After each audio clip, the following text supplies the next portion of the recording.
From Pacifica, this is Democracy Now! We'll strengthen our families, and most importantly, we will live up. Most importantly, we will live up. Most importantly, we will live up to our character as a nation. I need your help. There are thousands of That's exactly what we're talking about here. Every single day. 2 days after he interrupted the president, an undocumented activist from South Korea named Ju Hong joins us to talk about how Obama's immigration policies have torn apart his family. Then Pope Francis issues a stinging critique of capitalism and the idolatry of money. We'll speak with two dissident priests on the Pope's radical economic message, but refusal to alter church doctrine on abortion and female priests. And the Supreme Court will hear a case over whether for-profit corporations can exclude birth control and the health insurance they provide for their employees under Obamacare. All that and more coming up. Welcome to Democracy Now!, democracynow.org, The War and Peace Report. I'm Amy Goodman. The Supreme Court's agreed to take on cases that could decide if corporations can ignore parts of federal law based on the religious beliefs of their owners. The cases center around the controversy over whether for-profit corporations must fully cover birth control and the health insurance they provide for their employees. Two companies, Hobby Lobby and Conestoga Wood, object to provisions in the Affordable Health Care Act requiring companies to provide contraceptive coverage and employees' health plans. The firms say they oppose birth control mandates on religious grounds. The case could force a rehashing of the landmark Citizens United decision, which ruled companies have freedom of expression rights that allow unlimited spending on political campaigns. The court could now decide whether companies also have religious freedom rights. We'll have more on this story later in the broadcast. The U.S. has flown 2 warplanes over the disputed East China Sea, defying a recent edict from China. The Chinese government said over the weekend it must be notified of any flights over part of the small island chain that's also claimed by Japan. The Pentagon says it flew 2 U.S. B-52 bombers as part of a previously scheduled exercise. The U.S., Japan, and several other governments have rejected China's claim to an air defense zone over the area. The Obama administration continues to warn Afghanistan of an early pullout of U.S. forces if it fails to ratify a security pact by the end of the year. Afghan President Hamid Karzai seeking to delay his signature, calling for an end to U.S. home raids and the release of prisoners from Guantanamo Bay. National Security Advisor Susan Rice issued a warning to Karzai after meeting with him in Kabul. If the agreement isn't signed promptly, what I said to the president is we would have no choice.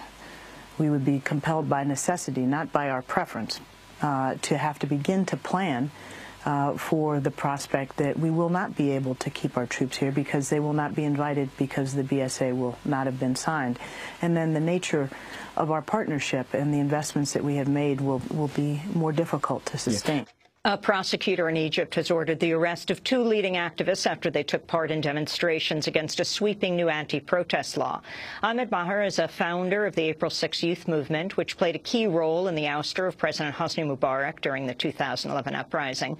Both he and the prominent Egyptian blogger, Alaa Abdel Fattah, attended protests outside the Egyptian parliament Tuesday, where at least 24 others were reportedly detained. The new law forces protesters to obtain 7 different permits in order to hold public rallies, making protests all but impossible. In Geneva, a spokesperson for the United Nations High Commissioner for Human Rights criticized the measure. The High Commissioner for Human Rights, Navi Pillay, is today warning that a new law regulating demonstrations in Egypt, which was announced on Sunday, could lead to serious breaches of the right to freedom of peaceful assembly. She states unequivocally that for a range of reasons the law should be amended. Of particular concern are provisions on the use of force by law enforcement officials and the excessive sanctions, including massive fines as well as prison sentences, that can be imposed on those found to be in breach of the law.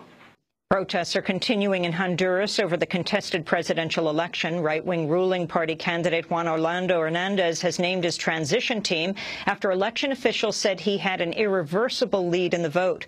But supporters of his challenger, Xiomara Castro, wife of ousted President Manuel Zelaya, have denounced the results as fraudulent. Hundreds of students took to the streets of the capital Tegucigalpa Tuesday, where they faced tear gas from riot police. A student activist rejected the results of Sunday's election. We, the students, are here to protest the election fraud that happened on Sunday, November 24th. They didn't respect the decisions of the people. We, as students, have the responsibility to take to the streets to inspire the people to not accept the fraud. We know that Juan Orlando paid the tribunal off so that they would declare him president. New leaks from Edward Snowden show the National Security Agency has gathered records on the online sexual activity of Muslim targets in a bid to discredit them. The Huffington Post reports the NSA has identified at least 6 Muslim leaders whose speeches have the potential to radicalize their audiences with a, quote, extremist message. None are accused of involvement in terror plots. The NSA has apparently collected evidence of their online activity, including visits to pornography sites, in a bid to undermine their credibility or intimidate them into silence. It's unclear if the NSA carried out any of its plans.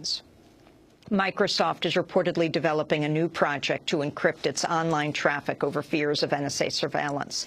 The Washington Post reports Microsoft is expanding its encryption based on concerns the NSA has broken into its global communications links. It emerged last month the NSA is tapped into the private networks of Microsoft rivals Google and Yahoo. A United Nations panel has advanced a landmark measure affirming rights against unwarranted government surveillance. Germany and Brazil drafted the resolution after the leaks of Edward Snowden showed widespread U.S. spying abroad. The UN General Assembly's third committee approved it by consensus Tuesday, setting up a full GA vote next month. The German ambassador to the UN, Peter Wittig, spoke after Tuesday's vote. For the first time, in the framework of the United Nations, this resolution unequivocally states that the same rights that people have offline must also be protected online. It also emphasizes that unlawful and arbitrary surveillance and the interception of communications are highly intrusive acts that violate the right to privacy and may also violate the freedom of expression. Furthermore, the resolution expresses deep concern at the negative impact that various forms of extraterritorial surveillance may have on the exercise and enjoyment of human rights. The spying measure was weakened at the request of the United States and Britain. The original draft said foreign surveillance could amount to human rights violations and abuses. But after objections from the U.S. and Britain, the text was changed to express concern over the negative impact of surveillance on human rights.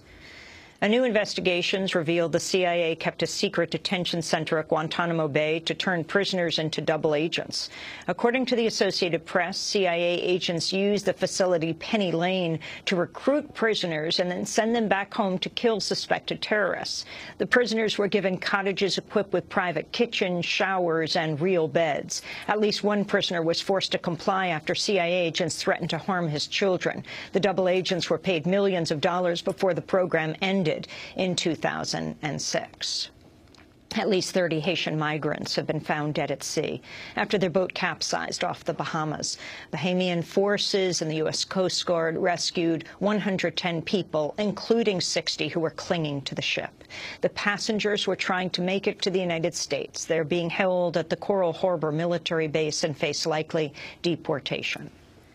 Caribbean countries have voted to stall the membership effort of the Dominican Republic in the regional group CARICOM over a court ruling cracking down on Haitian residents. The Dominican Constitutional Court issued a decision in September denying citizenship rights to thousands of Haitian descendants. On Tuesday, CARICOM members called on the Dominican government to override the ruling. Cuba says it's shutting down most consular services in the U.S. after getting shunned by all major banks. The Cuban government says it was dropped by M&T Bank after the firm closed the last of its accounts serving foreign missions. Cuba says it's been unable to find another bank to replace M&T because of restrictions under the U.S. embargo. The shutdown could affect the travel plans of hundreds of people seeking to visit Cuba over the holidays. A new study warns methane emissions in the U.S. are far higher than the government claims. According to proceedings of the National Academy of Science, the U.S. released 49 million tons of methane in 2008, compared to an estimated 32 million by the Environmental Protection Agency. The study's co-author said, quote, "The total U.S. impact on the world's energy budget is different than we thought, and it's worse." And CBS News has forced correspondent Lara Logan and producer Max McClellan to take a leave of absence over a discredited report on the deadly attack on the U.S. diplomatic site in Benghazi, Libya. Logan was forced to apologize after the claims of her source, security contractor Dylan Davies, proved to be false. Davies claimed to be an eyewitness to the attack, but it turned out he wasn't there. In an internal review, a CBS executive found that Logan should not have been assigned to cover the Benghazi attack because of her public call for a U.S. military response. And those are some of the headlines. This is Democracy Now!, democracynow.org, The War and Peace Report. I'm Amy Goodman. And I'm Juan Gonzalez. Welcome to all of our listeners and viewers around the country and around the world.